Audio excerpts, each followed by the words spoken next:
شايف الناس العمليين، شايف الناس اللي جايين عشان يشتغلوا ويشوفوا اكل عيشهم. حبيبي القروش كم القروش؟ 15,000 درهم. ليه انا لوحدي براي؟ براي ايه؟ امال احنا بنعمل ايه؟ جايين نسقف للكيكه. انا هشيل كم من ال 15؟ لا انت هتاخد، انت بص يعني اصل انت هتصرف عليك كتير عشان الاعلان ينجح.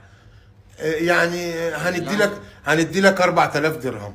والله يا هاني وانتوا كله 4,000 انت هتشيل كم يعني؟ 50 15 دي 5 ما هي متقسمه، احنا عشان الاعلان ينجح هنصرف على وشك ده 5,000 درهم ويا رب يكفي. تصرف شنو داير تعمل شنو انت يا زول هي؟ اقول له ولا تقول له انت علم؟ لا والله مالكم بتضحكوا فيه؟ بص احنا هنصور قبل وبعد.